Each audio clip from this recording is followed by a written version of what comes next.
Monday has been an extraordinary day in the Middle East that could be a significant step toward peace between Israelis and Palestinians. Hamas has released all of the living Israeli hostages that have been held in Gaza over 2 years. They were reunited in emotional homecomings with their families. There was jubilation too for Palestinians as hundreds of prisoners and detainees held in Israeli jails were freed. All of this is part of a ceasefire deal that is still holding. US President Donald Trump, who has played a role in moving the process forward, was joined in Egypt by President Abdel Fattah el-Sisi and some other world leaders at a summit on Gaza. For that part of the story, we begin with this report from CGTN's Nabeel Khoury. The Egyptian Red Sea resort city of Sharm el-Sheikh hosted at least 27 leaders from across the world to celebrate a landmark step ending 2 years of war between the Palestinians and the Israelis, basically in Gaza. Hamas and Israel were not present. However, the rest of the world were here to say that the efforts exerted to reach peace must continue. Everyone understands that the ceasefire is only agreed upon in the first phase. The second and the third phase is what all the participants here want to see completed within the next few days. Along with the President Trump's visit to Sharm el-Sheikh, the Middle East envoy Steve Witkoff ensured that he will be remaining for some time in Sharm el-Sheikh to ensure that the next phases of the talks are set in motion. At the same time, the Egyptian president widely celebrated Trump's effort in reaching this ceasefire. He decorated him with the Nile Order. It's the highest honor Egypt can provide for any person, to the efforts exerted to maintain this ceasefire and end 2 years of war. Meanwhile, the US president asked President el-Sisi to be part of the board of peace to manage Gaza, while el-Sisi also asked Trump in return to join Egypt's Gaza reconstruction conference that Cairo soon hope to host. In general, European leaders and from Asia all over the globe, they recognize that the step is not the end. This is not peace. This is just a first step to reach a lasting ceasefire, which should lead to peace. And to do so, there have been calls by European leaders to see integral reform in the Palestinian Authority, to see a massive reform in the infrastructure of Gaza, disarmament of the armed resistance groups. And they want to see that happening quickly so that the negotiations for peace can start soon. Nabeel Khoury, CGTN, Sharm el-Sheikh, Egypt. And for more now, let's get to our panel. Joining me is Yossi Mekelberg. He is a senior consulting fellow with the Middle East and North Africa program at Chatham House. Also with us is Khalil Jahshan. He is executive director of the Arab Center in Washington, D.C. With us too is Nabeel Khoury. He is a former diplomat and Middle East expert, and he's also the author of Bunker Diplomacy, an Arab American in the U.S. Foreign Service. And joining the discussion too, right here in the studio, is Khalil Sayegh. He is executive director and founder of the Agora Initiative. Welcome to all of you. Khalil Sayegh, let's start right here in the studio. Let's put the politics aside for a moment and talk about what it's like for people on the ground, the feelings of people on the ground. You are from Gaza, you have family there, you've been talking to them. What have you been hearing? There's a feeling of hope for the first time in 2 years. There is a sense that this could stop, and that indeed has stopped. The bombing of Gaza has stopped. People are able to sleep without the sound of bombing and the sound of drones that has really tortured the Palestinians for over 2 years. There is joy among many families of Palestinian hostages who have been returned to Gaza. Over 1,700 were kidnapped during the Israeli military operation in Gaza, most of whom have been held without any due process. There is happiness that they returned there, plus that the famine, hand-made famine that Israel has imposed in Gaza is ending with aid entering Gaza. So there is a sense of hope. Yossi Mekelberg, it's been a day of extraordinary developments, as we've seen. Of course, there is still much that is unclear where we go to from here. But the 20 living hostages that were held by Hamas in Gaza have been released. They've returned to Israel. Hundreds of Palestinians have been released from prisons in Israel as well. Some were immediately deported to Egypt. President Trump is in the region. He's there to oversee this process that his administration started. He addressed the Israeli parliament, the Knesset. Let's listen to some of what he had to say. For so many families across this land, it has been years since you've known a single day of true peace. But now at last, not only for Israelis, but also for Palestinians and for many others, the long and painful nightmare is finally over. So, Yossi, of course, the big question is, how committed is Prime Minister Benjamin Netanyahu and his government to this agreement, to this ceasefire, and making it work? I think he is committed as President Trump will make him commit. We saw, he made so many flip-flops in over the last few months, or probably the last 2 years, between, the objective he set at the beginning, what he will say to one group of people, to the other, what he will say to different governments. Netanyahu is all about his political survival. And if his political survival dictates that he needs to listen to President Trump, probably he will commit to something. But at the same time, Israel is already entering into election year. So he will look at what will serve him best in the election. He got plenty of compliments from Trump. He believes that with the release of the hostages, he is a much better position, maybe for an early election. But if the question whether Netanyahu is committed to a genuine, a viable peace process that should lead to a two-state solution, the reconstruction of Gaza, to allow for the unification of the Palestinian political system, the answer is probably not.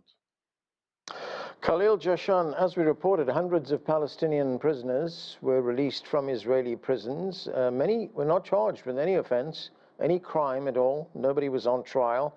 Is there a fear among Palestinians right now that Israel could resume what the UN called a genocide now that the hostages have been returned to Israel? There is, in spite of the limited excitement, I would say cautious optimism that is a result, as Khalil Sayer mentioned earlier, of Israel stopping, if you will, the bombardment and the military activities in Gaza City and the rest of the Strip. There is fear on the part of many Palestinians that Israel's commitment is somewhat limited. I think Yossi just alluded to it when he said Netanyahu is as committed as Trump would allow him to or would make him do, and that worries the Palestinian side. And that's why they insisted, at least the Palestinian negotiators, Hamas, were insisted during the talks for some kind of guarantees from the American side, and they did get that. Otherwise, they wouldn't have agreed to this plan.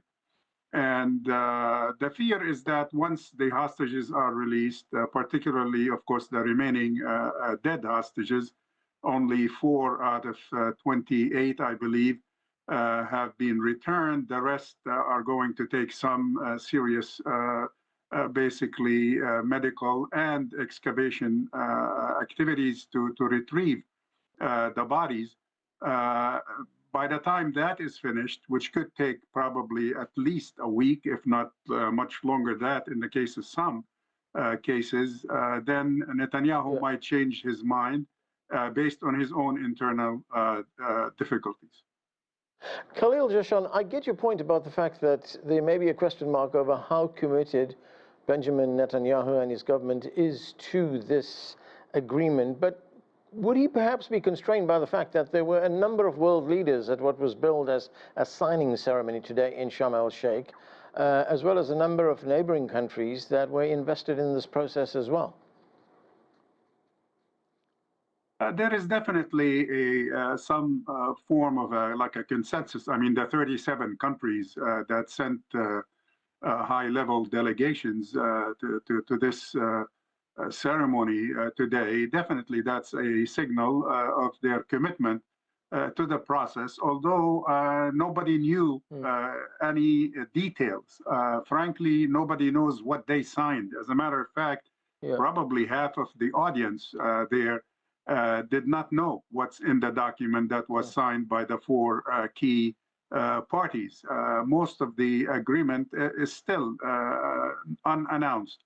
However, what has been announced is not very encouraging with regard to, let's say, the time schedule for implementation and basically the later stages of the process, which is the interest of most of these parties is in the two-state solution, in the what is referred to as the political horizon that is mentioned in point number 18 of the plan. Right. Whether we will survive to, or the plan will survive to get to point 18, that is the $1 million question.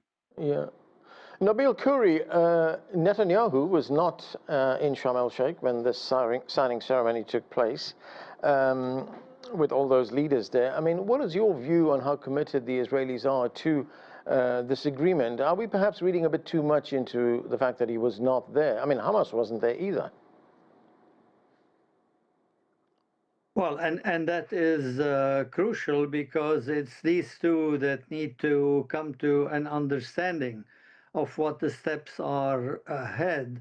But look, I mean, the guns have fallen silent, at least for the time being. And some prisoners, alive or otherwise, have been exchanged. So there is genuine joy, certainly among the families and loved ones who received their family members out of jail.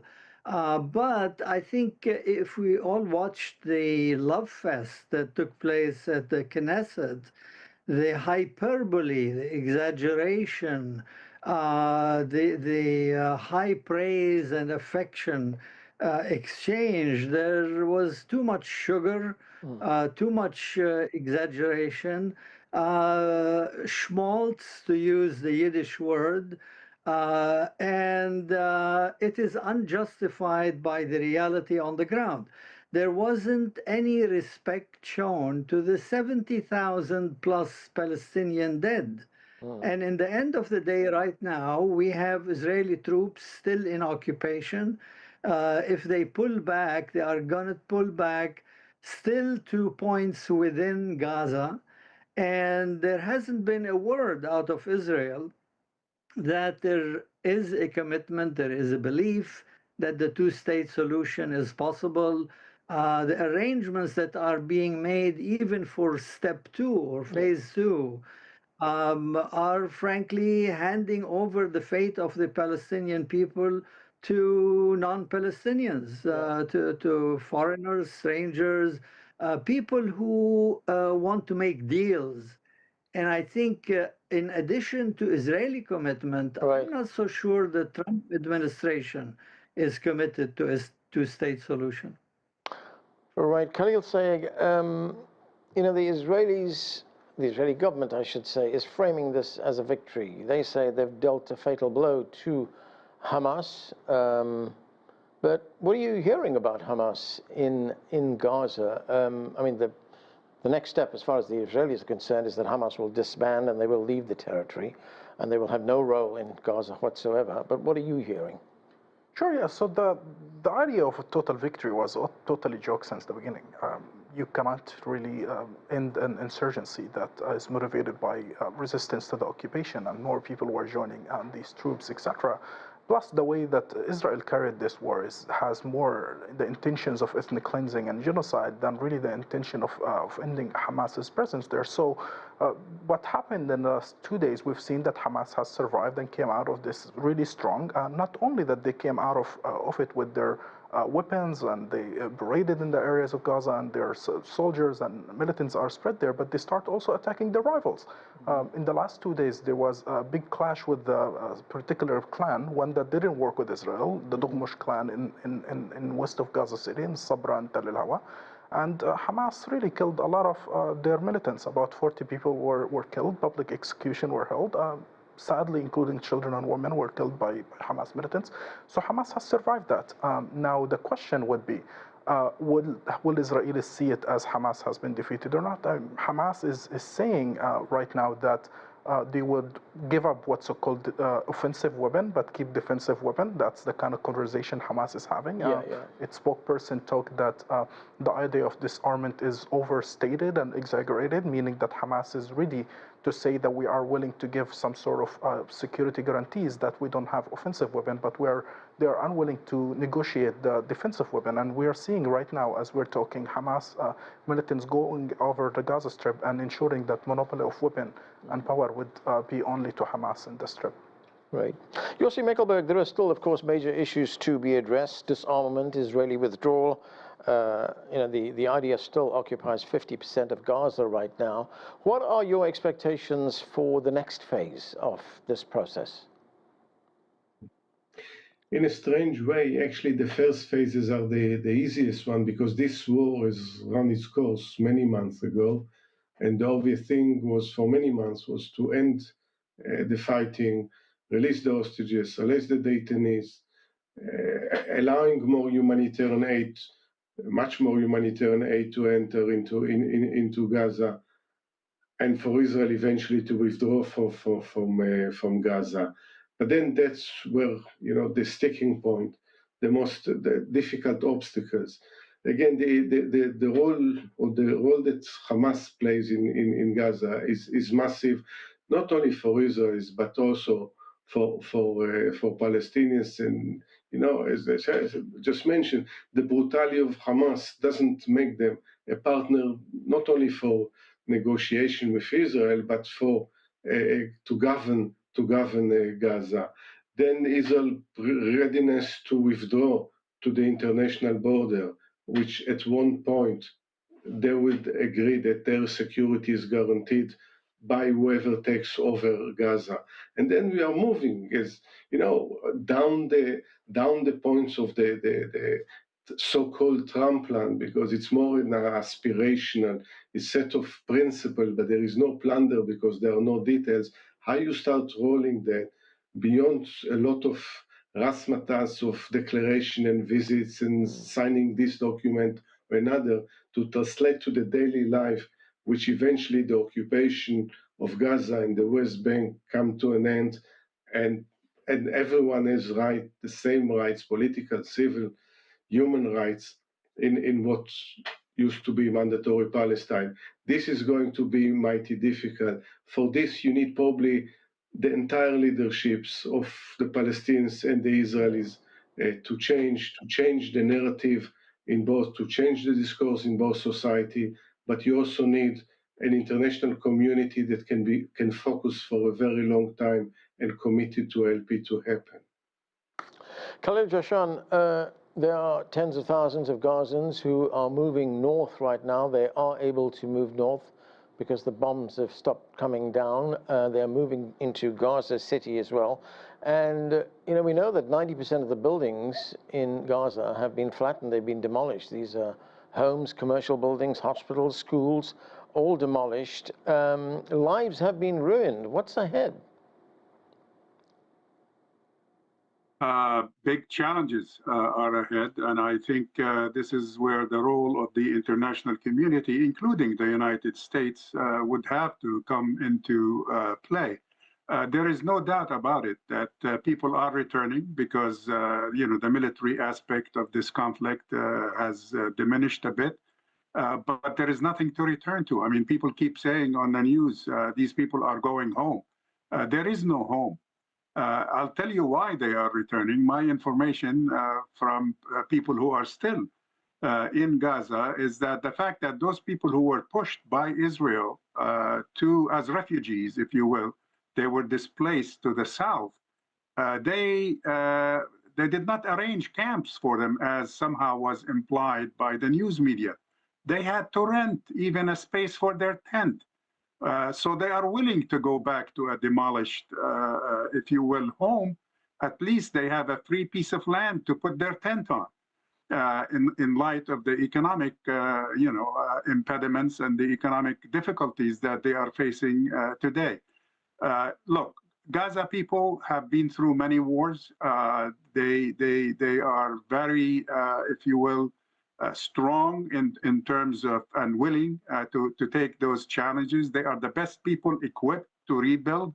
But what they will need is help. They need the equipment, they need the funds, they need the material, and they need the food and the medicine and so on. Food and medicine is beginning to flow in, but nothing yet in terms of logistics with regards to the cleanup and the reconstruction.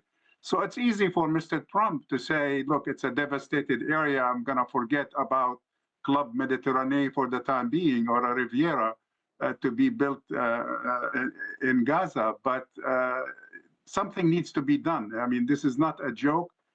People need to be, normalcy needs to be restored for these people as quickly as possible.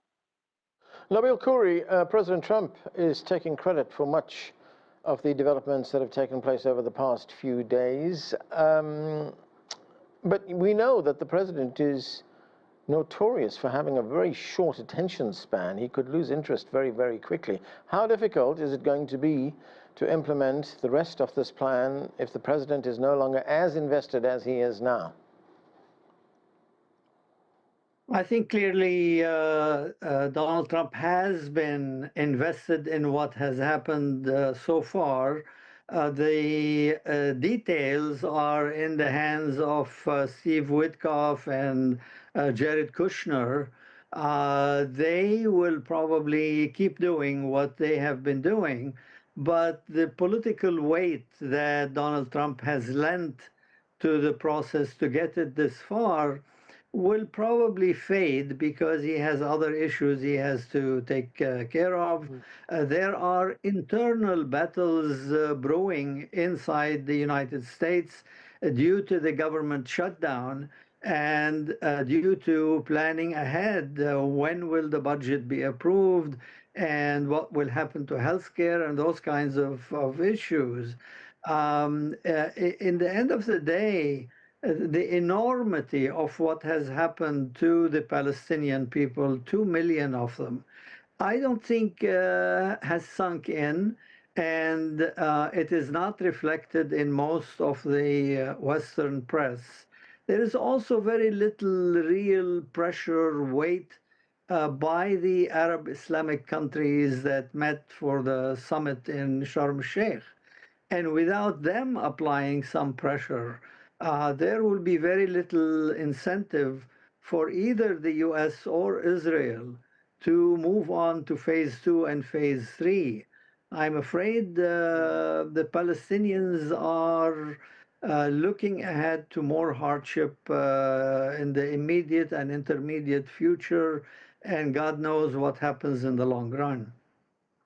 Khalil Sayegh, if we look at the enormous impact this has had on Palestinian civilians in Gaza, you mentioned a moment ago that some aid is getting through right now, food aid is getting through, other kinds of aid is getting through as well. But we know that, the infrastructure, for instance, for healthcare has completely collapsed. It's been completely demolished. Children have been impacted. They've seen their siblings being killed. They've seen their parents being killed. And some of them have suffered really unbelievable trauma, having had to undergo amputations without any access to anesthetics. There's physical scars, emotional trauma as well. What is this? How is that going to be fixed? Firstly, in the short term, and then in the long term. Short answer, I don't know the details.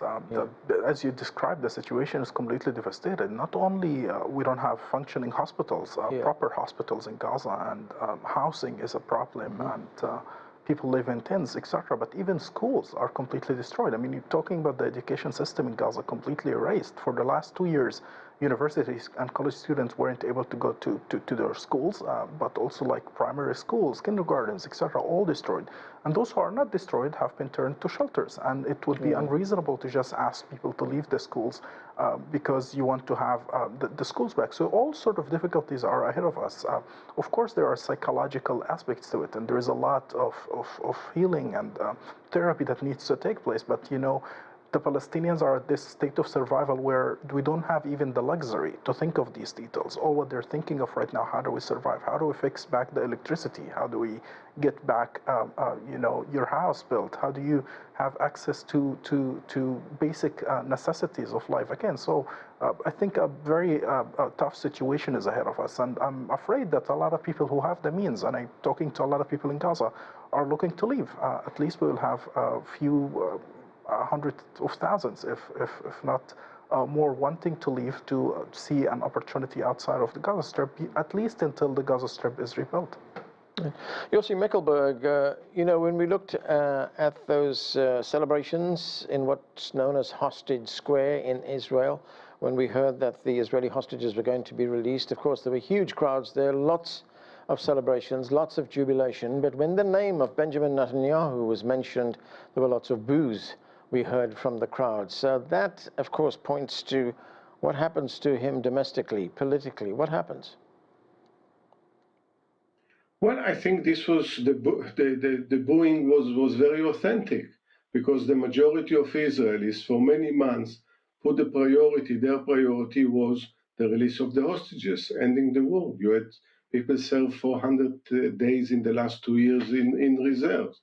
There is completely unequal burden when it comes in Israel in military service between certain segments of the society, right, and others, the way it comes to who actually create wealth in Israel. So there are a lot of social issues, political issues, yeah, but in the Israeli ethos, bringing back the hostages was top priority, and Netanyahu, for his own political survival, objected to it, and we know that he put obstacles on more than one occasion, quite a few occasions, and he earned these boos. Okay, and that is where we have to leave it. Thanks to all of you for being with us. That's it for this edition of The Heat. I'm Anand Naidu in Washington.